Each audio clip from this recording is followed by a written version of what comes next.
morning, guys! Merry Christmas po sa ating lahat. Kararating ko lang. Today, late ako sa gym. Nagsumba lang saglit dahil exciting yung aming Christmas. Yung Christmas Zumba namin. Thank you to our Zumba coach. Mabilisan lang para at least mapawisan tayo. Ayun, inaaya ako today ni Auntie na mag-massage kami daw. Ay, sorry guys, bumili ako ng itlog. Masaya yung aming Zumba dance for Christmas. Kahit mabilisan lang, sobrang saya. Kasi nga na-late ako guys dahil nag-celebrate tayo kagabi ng Christmas. Sumabay ka na lang ako kay Deepak dahil sabi niya, sumabay ka na lang sa akin, papunta sa gym. Ihatid kita doon, tapos ayun, diretso na ako. Kasi nga papunta si Deepak sa Chitwan. So narating ko yung gym is 6:30. Although hindi naman siya malayo sa amin dito lang guys, napakalapit.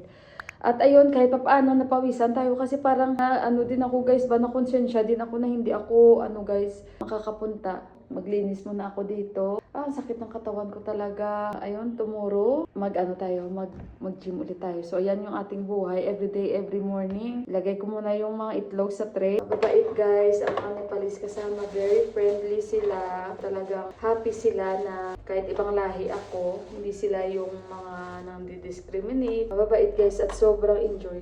Maganda talaga yung pakiramdam, no? Kapag tayo ay ganyan, nare-realize ko talaga yung sabi niya, pag nandoon ka, wala kang ibang iniisip kaysa sa bahay ka lang lagi. Ang iniisip mo, kung ano na lang ang next, tapos para ka na lagi na lang, yung lazy ba? Pero pag nasa gym ka, naiisip mo maging active, naiisip mo yung sarili mo. Dapat rin talaga na nag-gym tayo. Alam ko naman yung iba, hindi naman katulad ko. Siguro depende rin sa tao, kung magugustuhan nila yung mag-gym. Pero ako, thanks God, parang nagustuhan ko yung mag-gym, guys. Alam nyo, nowadays, sobrang lamig dito sa amin. Sobrang. Extreme talaga siya. Dinala pa pala to ni Ama, guys. Yung egg tray. Ayan. And may natira pa kaming biryani, kaya hindi ako magluluto. Tumawag na ako kay Deepak. Nasa Kalangki na siya, nasa van na siya, guys. Baka darating siya ng Chitwan hapon na mga 4 o'clock kung saan tayo pumunta. Pero hindi ko alam kung doon sila mag-i-stay. So, ayun guys. Simulan ng nakulayan ito. Hindi pa ako nakapagligo. Pero maganda siya guys. Kasi brownish. Ito lang yung gusto ko. Ay, hindi ko pa pala naikwento sa inyo guys, no? Yung una namin pinuntahan. Hindi ko na guys i-mention guys. Tingnan nyo guys, ang galing na naglagay sa akin ng Nepali. Kung alam ko lang guys, matagal na ako sinasabihan ni Auntie. Kaso lang, hindi ako interested ba kung saan yung kanyang tindahan, kung saan yung kanyang salon. Sa video ko guys, parang hindi nyo makita na may kulay. Kasi pag once na ilaw na arawan yan, may shade yan siya guys. Yan lang yung gusto ko. Ayoko yung sobrang light talaga siya ba. So, nipis na talaga ng buhok ko. No? Ayan, kita niyo may kulay. Ganyan yung kulay ng buhok ko. Parang brownish lang siya. Ayan, hindi siya blonde. Parang brownish lang siya, guys. May shade lang.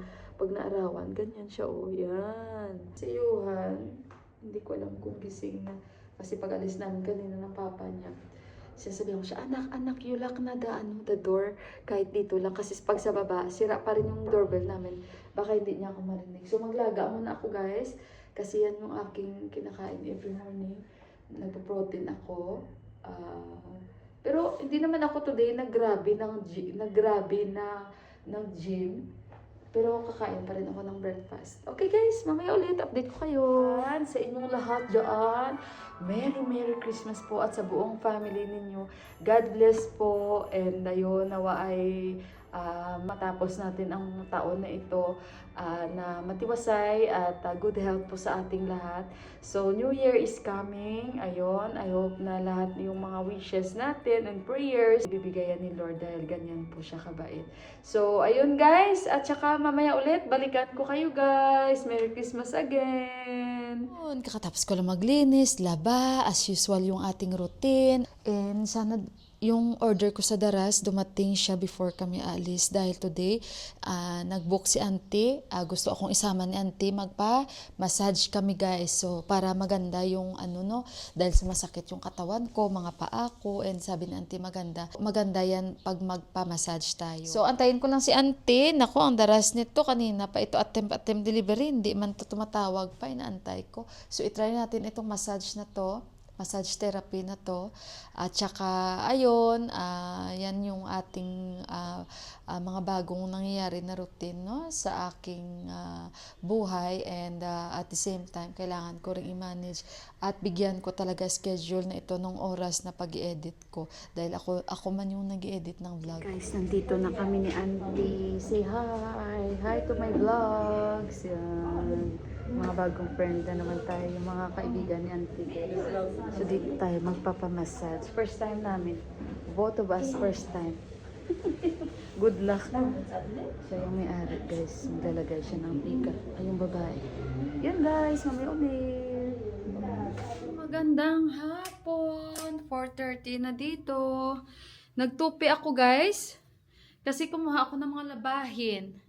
Ay, ayun.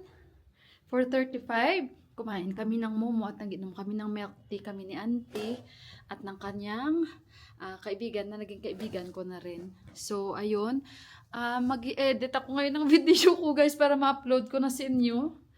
Ayun, at saka na-marinate ko ng manok na ulamin namin ni Johan. So, ayun, yung pag-massage, maganda siya. Mga 1 oras, mahigit 500 rupees.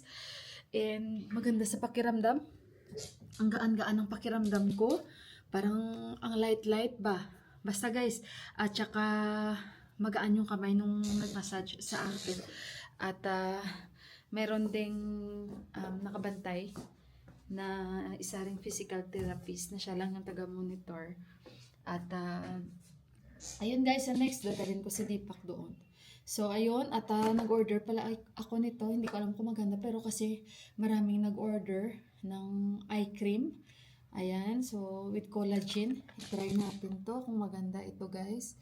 Mura lang ito. Nasa 200 plus, pero bayaran ko 300 plus.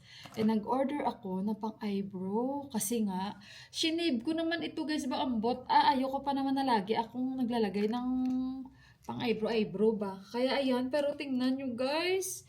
Very light ang shade. Oh, akala ko gel ito. Akala ko ito yung pangkilay. Baliktad pala. Ito yung gel, ito yung pangkilay. Maganda to sa mga maputi. So, sa katulad kong fair complexion, ay, hindi na bagay sa akin ang ganitong shade. Ay, ambot. Baka i-mix ko na lang yan sa isa kong powder. But anyway, guys, mag-i-edit muna ako. At ayun, balikan ko kayo mamaya-maya, guys. Basta importante na kapag massage tayo whole body, parang natanggal yung stress na. Okay, guys, matutulog na kami ni Johan. And 9:49 na dito. And yung dinner namin ni Johan, nagluto ako ng manok dahil nag-biryani tayo kagabi. So, marami kaming manok na binili.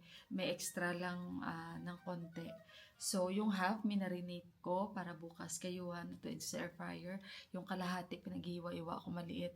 Nilagyan ko ng miswa, guys. Ayun, at maaga pa kaming magigising. Ako lang pala, nagigising ako 4:20, guys.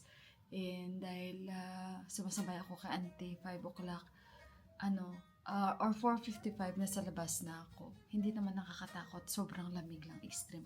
Pero pagdating naman namin sa gym, syempre, hindi naman ganun ka, doon sa gym, guys. Lamig. Although, walang heater. Ngayon, alam nyo ba, guys, yung dumbbells na 2.5, magaan na siya para sa akin. Noong una, oh my God, parang, ang bigat-bigat. Ngayon, ang light na talaga, guys. Sabi ni Auntie, palight yan na palight. So, baka mag-try ako bukas. Try ko lang muna kung kaya ko na mag 5 kg. So, ayun, guys, maraming salamat po muli and Merry Christmas po sa ating lahat and sa inyong family. May God bless and so good night, guys, and ingat kayo lagi. See you again on our next vlog.